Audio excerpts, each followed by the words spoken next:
Hello बच्चों, स्वागत है आपका दोबारा से सुधीर सर फाउंडेशन क्लासेस में। देखिए, हम आप लोग को बायोलॉजी के एक चैप्टर है जो हाई स्कूल और इंटर दोनों में है, उसका नाम क्या है? आनुवांशिकता। क्या है? आनुवांशिकता। देखिए, अगर हमारा वीडियो पसंद आए तो आप लाइक करें, ठीक, अधिक से अधिक शेयर करें। अगर हमारे इस चैनल पर नए हैं तो सब्सक्राइब करें। चलिए, समय ना लेते हुए वीडियो को स्टार्ट कर। ध्यान दीजिए, इसमें आप लोग को मैं बहुविकल्पी क्वेश्चन और कुछ नियम बताएंगे और जो शेष वीडियो रहेगा उसको मैं आगे डालूंगा। ठीक है, चलिए समय ना लेते हुए हम इस पे टॉपिक स्टार्ट करते हैं। अब आता है आनुवांशिकता होता क्या, जो आपका टॉपिक पढ़ा हुआ है। ये लेसन का नाम भी है तो उसका परिभाषा भी आना चाहिए। आनुवांशिकता क्या है? कहेंगे क्या? कहेंगे वह गुण या वह प्रक्रिया जिसके द्वारा क्या होते हैं, अपने माता पिता से क्या होते हैं, लक्षण पीढ़ी दर पीढ़ी क्या होते हैं, स्थानांतरित होते हैं। यानी वह प्रक्रिया जिसमें क्या लक्षण माता पिता से क्या होता है, संतानों में जाता है, उसको बोलते हैं क्या? आनुवांशिकता बोलते हैं। ठीक, अब आता है क्या? आनुवांशिकता के जनक या आनुवांशिकी के जनक कौन है? तो मेन आता है इसमें क्या? मेंडल। क्या आता है? मेंडल। ग्रेगर जॉन मेंडल बोला जाता है, इनका नाम पूरा है ग्रेगर जॉन मेंडल। ठीक है, आनुवांशिकी के जनक कौन है? Gregor John Mendel. और आनुवांशिकता जान लीजिए पीढ़ी दर पीढ़ी के लिए प्रसिद्ध है। यानी लक्षण क्या होते हैं? पीढ़ी दर पीढ़ी ट्रांसफर होते हैं भैया। यानी एक पीढ़ी से दूसरी पीढ़ी में जो लक्षण दिखाई देते हैं उसे क्या बोलते हैं? आनुवांशिकी लक्षण बोलते हैं। ठीक है, चलिए बात आता है आनुवांशिकी क्या है। क्या है आनुवांशिकी? तो यानी जो हम ये अध्ययन करते हैं आनुवांशिकता के बारे में, उसी की बोलते हैं क्या? आनुवांशिकी बोलते हैं। क्या बोलते हैं? आनुवांशिकी। चलिए बात आती है मेंडल। मेंडल को आनुवांशिकी जनक क्यों कहा जाता है? क्योंकि इन्होंने ही पहले आनुवांशिकता का नींव रखा। तो आपसे पूछता है बहुविकल्पी में कि मेंडल ने पहला प्रयोग किस पौधे पर किया? तो मेंडल ने पहले प्रयोग किस पर किया? मटर के पौधे पर। किस पौधे पर? मटर के पौधे। ध्यान देते चलिए, थोड़ा फास्ट वीडियो बनाएंगे क्योंकि बहुविकल्पी क्वेश्चन इसमें सॉल्व करना है, कुछ नियम आपको बताएंगे। ठीक है, तो पहला मेंडल ने किस पर प्रयोग किया? मटर के पौधे पर। आनुवांशिकता के जनक कौन है? Gregor John Mendel. ठीक, चलिए आगे बढ़ते हैं। मेंडल ने क्या मटर के पौधे क्यों चुना? इसका रीजन क्या था? देखिए, मेंडल को क्या था? गणित का अच्छा ज्ञान था, और जो ये मटर था, उद्यान मटर था, उसके जो पिता थे वो भी एक क्या थे? किसान थे। तो अपने उद्यान मटर से ही उसने ये चुना। और चुना क्यों? क्योंकि जो मटर के लक्षण होते हैं क्या स्पष्ट रूप से दिखाई देते हैं और एक कम समय में तैयार हो जाते हैं। इन्हीं कारणों से मेंडल ने क्या किया? मटर के पौधों को चुना था। चलिए, मेंडल ने कुछ नियम बनाए। आनुवंशिकता क्या बनाए? कुछ नियम। तो मेंडल के 3 नियम थे भैया। कितने नियम? 3 नियम। ठीक है, वो पहला क्या था? प्रभाविता का नियम बोलते उसको, प्रभाविता का नियम। ठीक, दूसरा क्या था? पृथक्करण का नियम।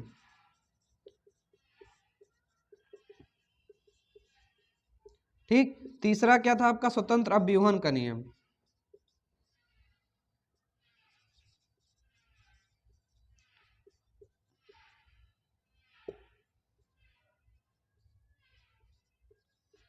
तो यानी 3 नियम थे, प्रभाविता का नियम, पृथक्करण का नियम और स्वतंत्र अव्यूहन का नियम।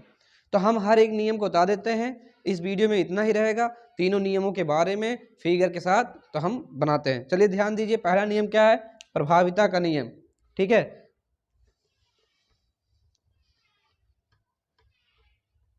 मेंडल ने आनुवंशिकता के लिए 3 नियम बनाए। ठीक है, कौन कौन? प्रभाविता का, पृथक्करण का, स्वतंत्र अव्यूहन का नियम। तो पहले देखिए प्रभाविता के नियम में क्या होता है।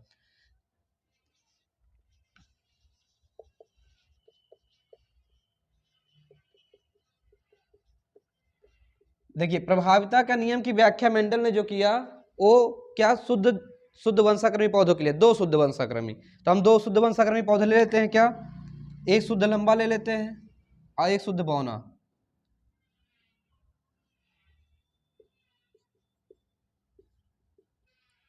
अब इन दोनों के पौधों के बीच क्या कराएंगे? संकरण कराएंगे।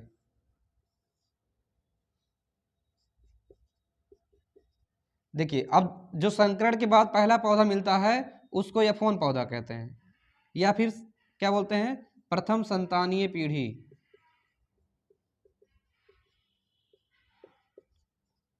F1 पीढ़ी या प्रथम संतानीय पीढ़ी। अब इसमें देखिए क्या होगा, इसमें एक लक्षण आपका क्या होगा? प्रभावी होगा और एक अप्रभावी होगा। ठीक है, तो प्रभाविता का नियम यही कहते हैं कि जब हम 2 शुद्ध वंशाक्रमी पौधों के बीच संकरण कराते हैं तो F1 पीढ़ी में एक लक्षण प्रभावी होता है और एक लक्षण क्या होता है? अप्रभावी। तो देखिए हमको क्या मिला? Capital T small T, capital T small T, यानी इन दोनों पौधों का जब संकरण कराएगा तो मिक्स ब्रीड मिला हमको। ठीक है, तो मिक्स में क्या होगा, मान लीजिए हम दो लाइनें खींच दें, ऐसे एक बड़ी लाइन एक छोटी लाइन, और दोनों लाइनों को आगे पीछे डायरेक्शन खड़ा कर दिया जाए, तो आपको बड़ी लाइन दिखाई देगी, छोटी लाइन क्या होगी, छिप जाएगी। वही सेम कंडीशन इसमें है। अब पौधा आपका बड़ा और छोटा मिक्स हो गया, तो आपको लंबा वाला गुड़ दिखाई देगा ना, और छोटा वाला गुड़ क्या होगा, विलुप्त हो जाएगा। ये क्या हो जाएगा, विलुप्त। तो यानी जो कैपिटल टी है वो प्रभावी होगा और स्मॉल टी क्या होगा, अप्रभावी। तो इसीलिए इसको बोलते प्रभाविता का नियम। कहेंगे क्या, मेंडल ने शुद्ध वंशाक्रमी पौधों के बीच संकरण कराया, तो F1 पीढ़ी में जो पौधे प्राप्त हुए उनमें एक लक्षण प्रभावी और एक लक्षण अप्रभावी था, इसलिए इसे प्रभाविता का नियम कहते हैं। चलिए अब पढ़ते हैं हम दूसरा पृथक्करण का नियम। पृथक्करण का नियम तो इसमें तो आ ही गया होगा। चलिए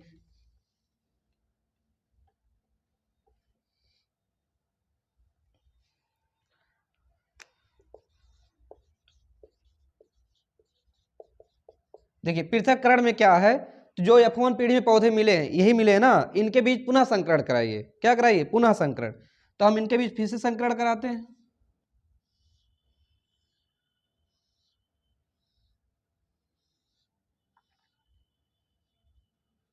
तो यहाँ capital T small T, capital T small T, यहाँ स्मॉल टी। ठीक है, देखिए अब जो प्रथम संतानीय पीढ़ी में संकर कारण पड़ता है उसको बोलते हैं, प्राप्त होता है उसको F2 पीढ़ी बोलते हैं। क्या बोलते हैं, F2 पीढ़ी। इसको संकर पौधा भी बोलते हैं। क्या बोलते हैं, संकर पौधा। ठीक है, अब हमको F2 पीढ़ी मिल गया। कौन पीढ़ी मिल गया, F2 पीढ़ी। तो देखिए ध्यान दीजिएगा, प्रभाविता का जो नियम होता है वो F1 पीढ़ी से व्यक्त होता है।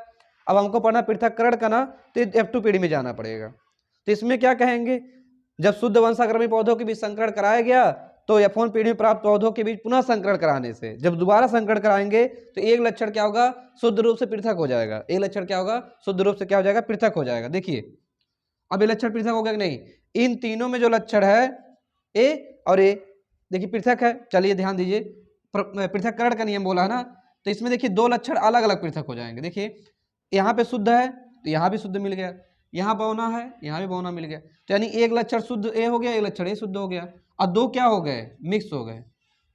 मिक्स हो गया कि नहीं हो गया।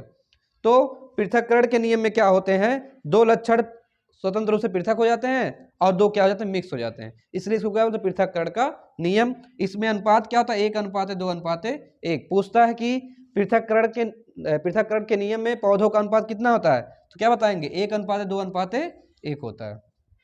ठीक, अब आते हैं हम तीसरे नियम पे। तीसरा स्वतंत्र व्यूहन का नियम है। कौन सा नियम है, स्वतंत्र व्यूहन का नियम। वो भी इसी पॉइंट से समझ लीजिए, ज्यादा दूर नहीं जाना है।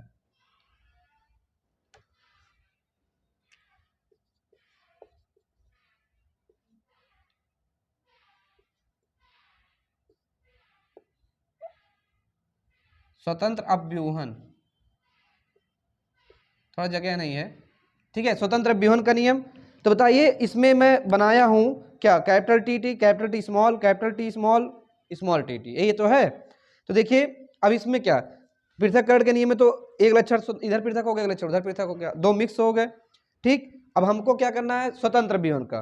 तो कहेंगे F2 पीढ़ी में जब संकरण कराते हैं, जो मिलता है, तो एक लक्षण स्वतंत्र रूप से अलग हो जाता है। अब देखिए इन तीनों पौधों में सेम गुण है, कौन सा, लंबा वाला। इन तीनों में क्या है, लंबा वाला गुण है, लेकिन ये क्या है, शुद्ध बौना मिल गया। क्या मिल गया, शुद्ध बौना। इसलिए एक लक्षण क्या इसमें होता है, स्वतंत्र रूप से अलग हो जाता है। इसलिए इसमें पौधों का अनुपात कितना मिलता है, 3:1, क्योंकि तीन जो होते हैं वो एक तरह के होते हैं, एक पौधा अलग होता है। इसे स्वतंत्र व्यूहन के नियम में पौधों का अनुपात कितना होता है, 3:1। चलिए ठीक है, वीडियो अगर अच्छा लगा तो आप इसको अधिक से अधिक शेयर करें, लाइक करें, चैनल पर नए हैं तो सब्सक्राइब करें। ठीक है, जय हिंद जय भारत।